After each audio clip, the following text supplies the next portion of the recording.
Hello everyone. Please like, share and subscribe this channel to get the next videos.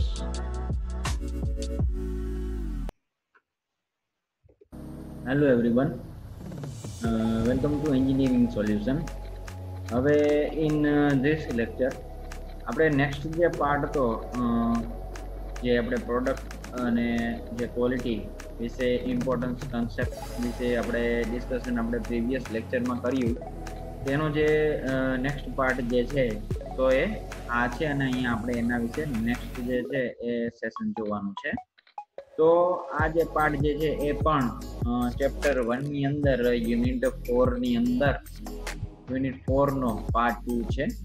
તો એ ખાસ આપણે not રાખીએ. હવે આપણે આની અંદર શું જોવાનું છે તો કે cost consciousness and customer satisfaction. Previous લેક્ચરમાં આપણે શું જોયું હતું તો કે concept of productivity and quality. તો પ્રોડક્ટિવિટી અને ક્વોલિટી ની અંદર આપણે પ્રોડક્ટિવિટી વિશે તો સંપૂર્ણ માહિતી લઈ જ લીધી હતી, પરંતુ ક્વોલિટીની અંદર આપણે તેના ઇમ્પોર્ટન્સ સુધી પહોંચ્યો હતા. હવે નેક્સ્ટ આપણે એના પછી ક્વોલિટી જે છે તો ક્વોલિટી રિલેટેડ એ જોવાનું છે કે ગુડ ક્વોલિટીઝ અથવા તો ક્વોલિટીની અંદર જે કાંઈ પણ ફેરફાર આવે છે, ગુડ ક્વોલિટી ન આવે અથવા તો વેરિએશન ઇન ક્વોલિટી આવે, થોડા કેટલીક પ્રોડક્ટ્સની ક્વોલિટી સારી હોય, કેટલીક પ્રોડક્ટ્સની ક્વોલિટી મોડરેટ લેવલની હોય છે. તો આ બધા વેરિએશન શા માટે આવે છે તો તેના માટેના થોડા કારણો છે, which is called causes resulting into variations in the quality. તો આ જે છે થોડા કારણો છે કે કોઝિસ કે જે શા માટે જે છે ક્વોલિટીની અંદર વેરિએશન્સ આવે છે. તો એમાં ફર્સ્ટ ઓફ ઓલ આપણે વાત કરીએ કે કોઈ પણ એન્ટરપ્રિન્યોર હોય ને એ ક્યારેય પણ નબળી પ્રોડક્ટ બનાવવાનું ઈચ્છતો ના હોય, તેને એક સરખી પ્રોડક્ટ બનાવવાનું વધારે ગમતું હોય છે. and every consumer also intend to get the desired satisfaction from the consumption of the products. એટલે કે બીજા સામે આવે છે કસ્ટમર. તો કસ્ટમરને એવી ઈચ્છા હોય છે એમ કે જે પ્રોડક્ટ જે હું ખરીદું છું તેમાં પણ મને પૂરેપૂરો સંતોષ મળે અને મેં જે ધાર્યું હતું એ પ્રકારનું મને એમાં સેટિસ્ફેક્શન થાય, એટલે કે સંતોષ મળે. Through the quality control measures, efforts are made to maintain the prescribed quality standards. એટલે કે ક્વોલિટી કંટ્રોલ દ્વારા એ જોવામાં આવે છે એમ કે એના માટેના જે કંઈ પણ એફોર્ટ્સ હોય, બરાબર, અને જે કંઈ પણ એની ક્વોલિટી હોય તે યોગ્ય અને સ્ટાન્ડર્ડ છે કે નહીં. However, some marginal quality difference occur due to the somewhat factors. કે જે ફેક્ટર્સ વિશે આપણે વાત કરશું કે ભાઈ આના સિવાય પણ થોડાક એવા પરિબળો હોય કે જેના થ્રુ આપણને આ ક્વોલિટીની અંદર વેરિએશન જોવા મળે છે. તો એ ક્યાં છે? તો first of all, the same machine shows a different state of production. એક જ મશીન હોય ને તો એ ઘણી બધી પ્રકારની અલગ અલગ ટાઈપના પ્રોડક્શન જે છે ને એ કરતી હોય છે, ભલે મશીન સેમ જ હોય છતાં. Beginning, processing and processing where machine is in full swing, cutting blade, બરાબર. એટલે કે એટ ટાઈમ ઓફ બિગિનિંગ જ્યારે પ્રોસેસની શરૂઆત થશે, and processing where machine is in full swing કે જ્યારે મશીન જે છે તે પોતાની ફૂલ સ્પીડમાં પણ હશે ત્યારે. Cutting blade cutting first article and 100th article after which the blade is replaced. એટલે કે કટિંગ બ્લેડ હોય એમાં જે પણ કટિંગ કરતી હોય પાર્ટિકલ, બરાબર, એટલે કે કોઈ જોબ હોય, કોઈ જોબનું કોઈ મશીન જે છે એ કટ કરે. પેલું જે કટ હોય અને પેલું જે ટૂંકમાં જોબનું કટ કર્યું હોય પેલું ફર્સ્ટ, અને પછી 100મું કોઈ પ્રોડક્ટ હોય એનું કટ કર્યું હોય તો તેના પછી એ બ્લેડને રિપ્લેસ કરવી જોઈએ.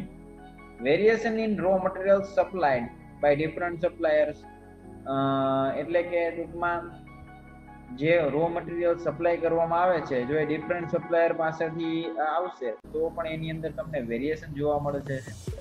And by the same supplier supplying material at different times, અને પાછું એક જ સપ્લાયર હોય પણ તે ઘણા અલગ અલગ સમયે મટીરિયલ જે છે તમને સપ્લાય કરતો હોય તો તેની અંદર પણ તમને ફેરફાર જોવા મળે છે મટીરિયલમાં, ક્વોલિટીમાં. તો એ બાબત છે એમ. Changed productivity of an operator at the start of the day and at the conclusion of the day. The learning curve effect on the repetitive process it is.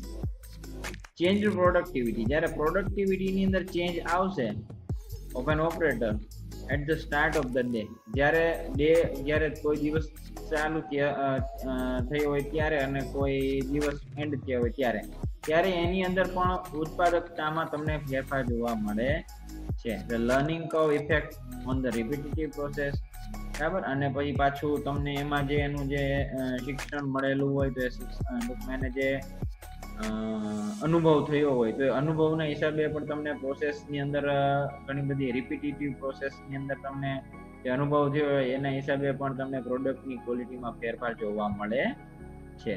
Different technological state of the machine like semi-automatic, automatic machine. તો આ બધી અને complete automation process. તો આવી રીતના અલગ અલગ પ્રકારની મશીનરી અલગ અલગ કંપનીઝ વાપરતી હોય છે. કોઈ સેમી ઓટોમેટિક વાપરતું હોય, કોઈ મેન્યુઅલ વાપરતું હોય, કોઈ ઓટોમેટિક વાપરતું હોય, કોઈ ફૂલ્લી કમ્પ્લીટ ઓટોમેશન પ્રોસેસ પણ વાપરતું. તો ક્વોલિટીની અંદર ચેન્જીસ જે છે ને આના હિસાબે જ આવે એમ. કે કોઈ નાનું મશીન વાપરે, કોઈ મોટું મશીન યુઝ કરતું હોય, અલગ અલગ એવી રીતના પાર્ટ્સ હોય, ઇક્વિપમેન્ટ્સ હોય, એના યુઝિસ હોય, એના ફંક્શન્સ હોય, પ્લસ એના ઓપરેટરની કઈ રીતની એની મેથડ છે. તો આ બધી જ વસ્તુઓ જે છે એ ક્વોલિટીની અંદર વેરિએશન્સ લઈ આવવા માટેના અસરકારક પરિબળો છે અને કારણો થઈ શકે છે. તો આ હતી વાત એક થોડીક એવી ક્વોલિટી રિલેટેડ. હવે નેક્સ્ટ આપણો જે આ લેક્ચરનો પોઈન્ટ છે કોસ્ટ કોન્શિયસનેસ, એના ઉપર આપણે જઈએ. Cost refers to the sacrifice or consumption of resources in the production activities. Cost એટલે કે આપણે એમ કહી શકીએ પડતર, બરાબર ને. આપણને જે મટીરિયલ જેટલામાં મળે છે એ મટીરિયલ કેટલામાં મળ્યું એમ, એટલે કે સેક્રિફાઈસ કરવું એટલે કે બલિદાન આપવું, અથવા તો કન્ઝમ્પશન ઓફ રિસોર્સિસ એટલે કે આપણી જે કંઈ પણ રિસોર્સિસ જે છે એના આપણે એનો ઉપયોગ કર્યો ઇન ધ પ્રોડક્શન એક્ટિવિટીઝ એમ. કોસ્ટ, તો આ કોસ્ટની અંદર આ બંને વસ્તુ આવે એમ. કાં તો આપણે એ વસ્તુ પૈસા, મૂડી અથવા તો કોઈ વસ્તુ આપણે આપી દેવી, દાવ ઉપર લગાડવી, અથવા તો કોઈ રિસોર્સિસ અથવા તો કોઈ સર્વિસીસનો આપણે ઉપયોગ કરવો, કન્ઝપ કરવી. તો એ જે છે is in the production activities which is called cost. The economic resources are popularly described as 4Ms.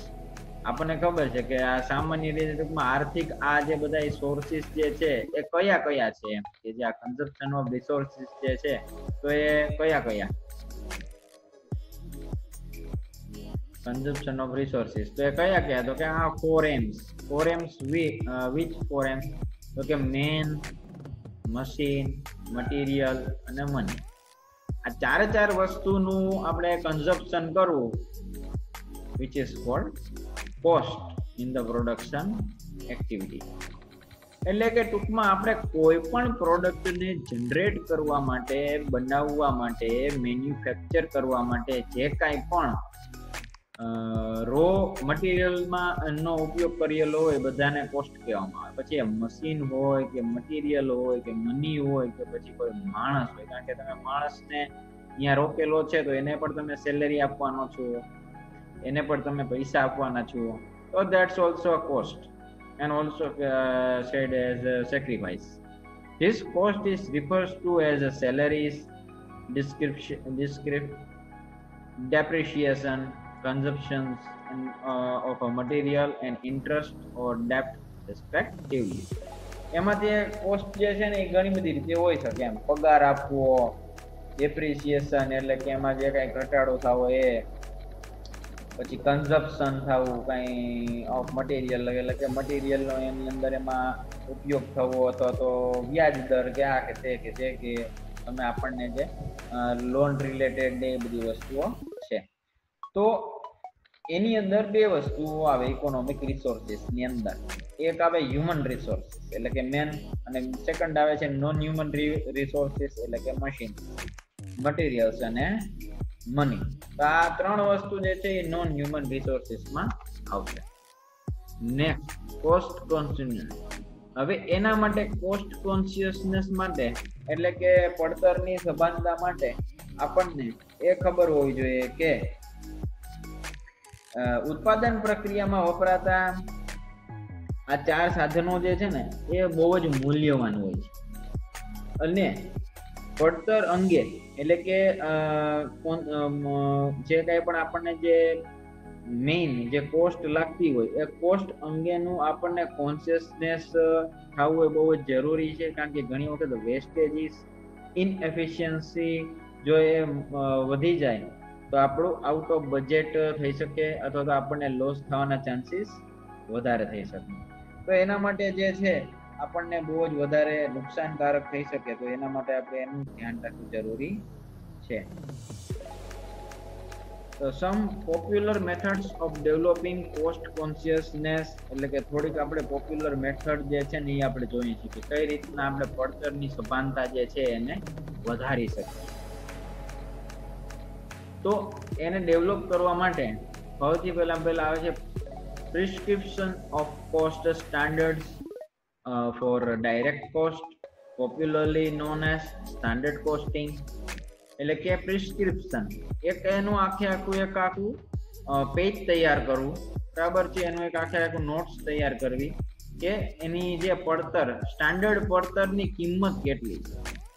વિચાર ફોર ડાયરેક્ટ કોસ્ટ કે જે સીધું આપણને પડતર સાથે કનેક્ટેડ છે. પછી ઓલ્સો એને કહેવામાં આવે છે સ્ટાન્ડર્ડ કોસ્ટિંગ, એને સ્ટાન્ડર્ડ પડતર કહેવામાં આવે છે. પ્રિસ્ક્રિપ્શન ઓફ બજેટ, બરાબર, બજેટ એટલે કે જે કાંઈ પણ આપણને ઈ પડશે તે બજેટ એનું આપણે જોવાનું છે. For overhead and indirect cost, indirect cost કેટલી છે અને માથાદીઠ કેટલી આપણને કોસ્ટ લાગશે એટલે કે પડતર લાગશે એનું પણ જોવાનું. This is known as budgetary control. તો આ બંને વસ્તુઓ આપણે ખાસ જોવાની. Under the standard costing and budgetary control, the actual output is compared with the preset standards or budgets. પહેલેથી જે સેટ કરેલા હોય એટલે ટૂંકમાં આપણે જે કહી શકીએ કે પહેલા જ આપણે એકાદ રિસિપ્ટ કે એવી રીતના એક આખું બિલ તૈયાર કરીએ આપણે, અને એ બિલની અંદર આપણે બધી વસ્તુઓ લખેલી હોય, પછી આપણે એનું બજેટ અને એનું જે સ્ટાન્ડર્ડ હોય એ બે વસ્તુઓ જોઈએ. The actual output is compared with this standard.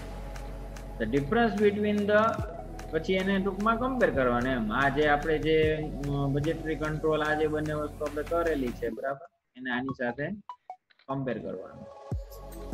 પછી કમ્પેર થશે the difference between the standards or budgets and the actual is known as variance. એની બેની વચ્ચે જે કાંઈ પણ ફેરફાર આવશે એને તમે વેરિયન્સ કહેશો. Variance is equal to standard less actuals, and the favorable or unfavorable differences are identified. એની અંદર કયા વસ્તુઓ જે છે જરૂરી હતી, કઈ વસ્તુઓ જે ફેવરમાં છે, કઈ વસ્તુ ફેવરમાં નથી, એ બધી વસ્તુઓ આઈડેન્ટિફાય થાય. Assignment off clear Rolls and specific responsibilities in performing job, એના માટેના અસાઇનમેન્ટ તૈયાર કરવા, બરાબર, કે ભાઈ તમારો શું રોલ છે, તમારી શું રિસ્પોન્સિબિલિટી છે, તમારે શું કામ કરવાનું છે, એ બધી વસ્તુઓ. Performance reporting based on performance budgeting, પરફોર્મન્સની રિપોર્ટિંગ લેવાનો પ્રયત્ન કરવાનો, બરાબર, અને બેઝડ ઓન પરફોર્મન્સ બજેટિંગ. તો આ બધી વસ્તુઓ જે છે એ ખાસ ઇમ્પ્રૂવ કરે છે કોસ્ટની કોન્શિયસનેસની એટલે કે પડતરની સભાનતાને. નેક્સ્ટ આવે છે કસ્ટમર સેટિસ્ફેક્શન.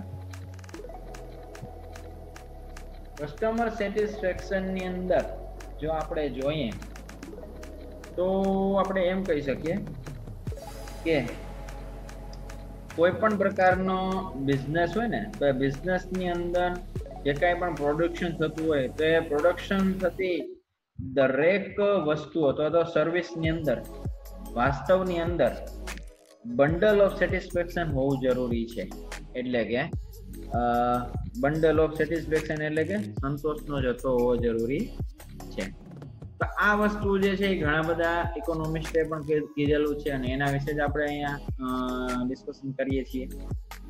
શું તો કે customer satisfaction is a key criteria for the success of the business enterprise. કોઈ પણ ઉદ્યોગ સાહસિક માટે કસ્ટમર સેટિસ્ફેક્શન જે છે ને એ ચાવીરૂપ ક્રાઇટેરિયા છે, ચાવીરૂપ પરિબળ છે. Creation of the customer satisfaction is not confined only to the marketing management, but it is an end result of the entire integrated business activities. બરાબર ને કે ભાઈ કસ્ટમર સેટિસ્ફેક્શન જે છે ને એ ખાલી એના માર્કેટિંગ મેનેજિંગ સાથે બસ અહીંયા એનું પૂરું નથી થઈ જતું, એન્ડ અપ નથી થઈ જતું કે ભાઈ આપણે કોઈ વ્યક્તિ પ્રોડક્ટ જે આપણે સેલ કરી દીધી તો માર્કેટિંગ મેનેજમેન્ટ એના માટેની પ્રોડક્ટ તૈયાર કરી ને સેલ કરી દીધી. નહીં, અહીંયા એ ઓવર નથી થતું. એન્ડ રિઝલ્ટ, લાસ્ટમાં શું રિઝલ્ટ આવે છે, એન્ટાયર ઇન્ટિગ્રેટેડ બિઝનેસ, આખા બિઝનેસ પૂર્ણ થયા પછી તો બધી જ પ્રવૃત્તિઓ સાથે આ જે છે કસ્ટમર સેટિસ્ફેક્શન એ જોડાયેલું છે. As customer is coming into a direct contact of the marketing people, it has a close relation to the marketing efforts. બરાબર ને? જો એ માર્કેટિંગ પીપલ સાથે કસ્ટમર સંપર્કમાં આવશે તો એની સાથે તેના ગાઢ સંબંધ બંધાઈ જવા જોઈએ. The importance of customer satisfaction એ બે રીતે તમે કહી શકો. કઈ બે રીતે? તો કે આવી રીતના. ફિલિપ કોટલર કહે છે કે આ product is a bundle of satisfaction. Product એવી હોવી જોઈએ કે જેની અંદર તમને સંતોષનો જથ્થો મળી રહે. બરાબર. અને પેરીબેન્સ કહે છે કે our best advertisement is a satisfied customer. આપણા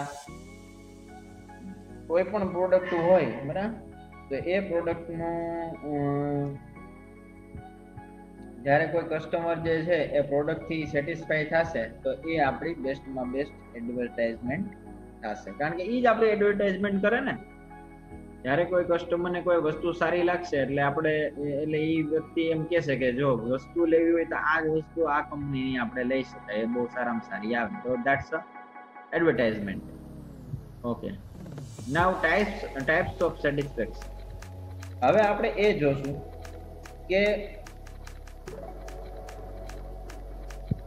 અકોર્ડિંગ ટુ હ્યુમન પરસેપ્શન, એમ કે ભાઈ ગ્રાહક સંતોષ કે જેનો માનસિક ખ્યાલ પ્રમાણે આપણે જોઈએ ને તો ટાઈપ્સ ઓફ સેટિસ્ફેક્શન ની અંદર 3 પ્રકારના સેટિસ્ફેક્શન આવશે. First of all is functional satisfaction, એટલે કે કાર્યકારી સંતોષ. એક પ્રકારનો પ્રાથમિક સંતોષ છે. એમ આ વસ્તુનો કોઈ ઉપયોગ કરવામાં આવે અને એમાં તેમને સેટિસ્ફેક્શન થાય છે ત્યારે. જેમ કે કોઈ ખોરાક, બરાબર ને, આપણે સપોઝ કે કોઈ ફૂડ લીધું છે, તમને when you are hungry and you buy some food, બરાબર, તમને ભૂખ લાગી હોય અને તમે કોઈ ફૂડ જે છે બરાબર ખોરાક તમે બાય કરો છો તો તેવા સમય દરમિયાન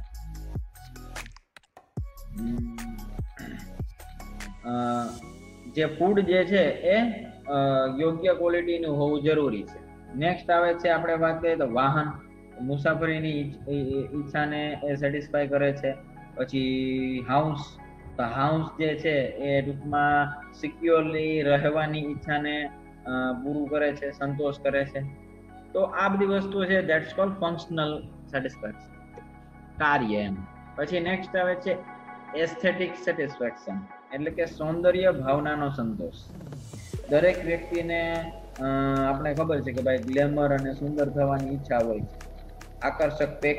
તો તેવી જ રીતના કોઈ પ્રોડક્ટ હોય ત્યાં પ્રોડક્ટને તમે એવી રીતના આપો કે ભાઈ આકર્ષક એનું ડિઝાઇનિંગ હોય, એનું પેકિંગ એવી રીતનું હોય પછી કપડાની આકર્ષક ડિઝાઇન હોય તો જેના દ્વારા ગ્રાહક જે છે તેના તરફ અટ્રેક્ટ થશે, આકર્ષિત થશે. તો ધેટ્સ કોલ્ડ એસ્થેટિક સેટિસ્ફેક્શન.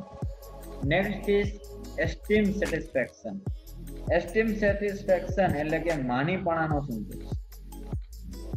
વસ્તુની કોઈ ગુણવત્તા છે, બરાબર ને, પ્રોડક્ટની કેરેક્ટરિસ્ટિક્સ, પછી એની ક્વોલિટી, પછી આપણે વાત કરીએ કોઈ પ્રોડક્શનની બ્રાન્ડ છે તો આ જે છે ને એને એસ્ટીમ સેટિસ્ફેક્શન કહેવાય, માનીપણું એમ.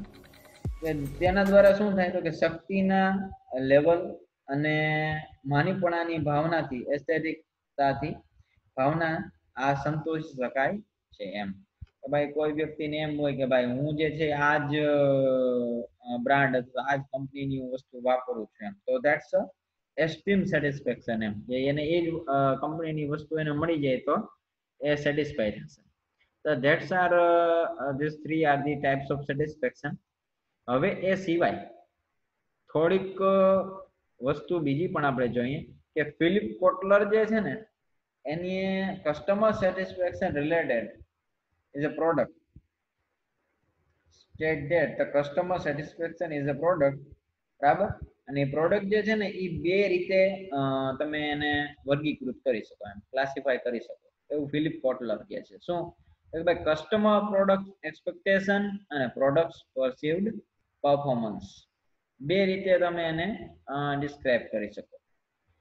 These two variables result into a following three states of satisfaction. આમાંથી આ જે છે બંને વેરિયેબલ એ ત્રણ રીતે તમે એને ડિસ્ક્રાઇબ કરી શકો. તો customer disappointment in case where product performance is less than customer's experience, the product performance less than customer experience.